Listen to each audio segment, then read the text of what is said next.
Audio leaks case میں سابقہ حکومت کے ججز پر اعتراضات مسترد کر دیے گئے۔ پاکستان کی عدالت عظمیٰ کی 5 رکنی لاجر بینچ نے آڈیو لیکس کیس میں سابقہ حکومت کے بعض ججز پر اعتراضات کو مسترد کرتے ہوئے فیصلے میں لکھا ہے کہ متفرق درخواستوں کا مقصد چیف جسٹس کو بینچ سے الگ کرنا تھا۔ چیف جسٹس عمر عطا بندیال کی جانب سے تحریر شدہ 32 صفحات پر مشتمل فیصلے میں کہا گیا ہے کہ 3 ججز پر اٹھائے گئے اعتراضات کی قانون کی نظر میں کوئی اہمیت نہیں۔ اس میں لکھا ہے کہ بینچ پر اعتراض کی درخواست اچھی نیت کی بجائے بینچ کے رکن کی ہراسانی کے لیے دائر کی گئی۔ عدالت نے نوٹ کیا کہ وفاقی حکومت نے مختلف ہتھ کنڈے استعمال کر کے تاخیر کی۔ وفاقی حکومت نے مختلف چالوں اور حربوں سے عدالتی فیصلے میں تاخیر کی اور عدالت کی بے توقیری کی گئی، اور لکھا کہ وفاقی حکومت نے متعدد آئینی مقدمات سے ججز کو الگ کرنے کے لیے درخواستیں دائر کیں۔ آڈیو لیکس کمیشن میں بھی ایسے ہی مفادات کا ٹکراؤ اور تعصب جیسی بے سر و پا بنیادوں پر درخواست دائر کی۔ عدالت نے نوٹ کیا کہ وفاقی وزراء نے مختلف مقدمات سننے والے ججز کے خلاف بیان بازی کی، جبکہ آڈیو لیکس کیس کے خلاف اعتراض کی درخواست دائر کرنے کا مقصد چیف جسٹس آف پاکستان کو بینچ سے الگ کرنا تھا۔ سابق وزراء پر تنقید کرتے ہوئے فیصلے میں لکھا کہ وفاقی وزراء نے صوبائی اسمبلیوں میں انتخابات کے خلاف کیس میں عوامی فورمز پر اشتعال انگیز بیانات دیے۔ ناظرین، جہاں آپ کو یہ بھی بتاتے چلیں کہ یہ وہی عدلیہ ہے جو ماضی قریب میں خود بھی آڈیو لیکس کے حوالے سے کافی متنازع رہی ہے۔ آپ کو یاد ہوگا کہ جب سابق chief justice of Pakistan Saqib Nisar کے بیٹے نجم ثاقب کی ایک آڈیو لیک ہوئی تھی، جس میں وہ پی ٹی آئی کے ٹکٹ کے حوالے سے ابو ذر چدر سے ایک کال پر مبینہ گفتگو کر رہے تھے۔ وہ آڈیو لیک کیا تھی، آپ بھی سنیے۔ آپ کے ایفرٹ سارے رنگ میں آئے ہیں سر، مجھے انفارمیشن آ گئی ہوئی ہے۔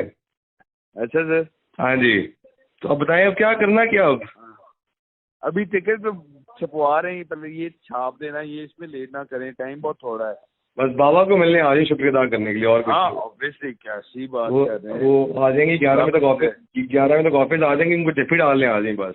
اس کے علاوہ چودھری پرویز الہی کی مبینہ آڈیو لیک بھی سامنے آئی تھی، جس میں وہ فرما رہے تھے کہ مظاہر علی نقوی کے پاس کیسز لگوائے جائیں، جس کے بعد یہ بات سامنے آئی تھی کہ مظاہر علی نقوی صدر پاکستان تحریک انصاف سے کوئی گٹھ جوڑ کر چکے ہیں۔ وہ آڈیو بھی آپ کو سنواتے ہیں۔ جوجا صاحب جی جی، وہ مظاہر علی نقوی کو لگانا جو ہوگا وہ مکھاں کا کیس ہے۔ اچھا چلو، میں آج وہ چلا جائے گا اسلام آباد، کہہ رہے تھے اسلام آباد بھیج دیں گے جی، کہ پھر اس کے بعد وہ جو پروسیس ہوتا پھر وہ کسی کو کوشش کر لیں گے، پوری بالکل کوشش کر لیں گے۔ اسی طرح موجودہ chief justice of Pakistan Umar Ata Bandial کی ساس ماجبی نون کی بھی ایک مبینہ آڈیو لیک سامنے آئی تھی، جس میں وہ وکیل خواجہ طارق رحیم کی اہلیہ سے ملک میں مارشل لا لگانے کے حوالے سے گفتگو کر رہی تھی۔ وہ آڈیو بھی سنیے۔ جلدی سے جلدی اور الیکشن ہوگی، الیکشن دیکھو نا، اگر نہیں ہوتی نا پھر یہ اپنا سمجھ لیں کہ پھر مارشل لا لگے گا، یہ نہیں رہ سکتے نا، بس ختم بات۔ مارشل لا بھی وہ کم وقت نہیں لگانے کو تیار نا، بالکل تیار ہے۔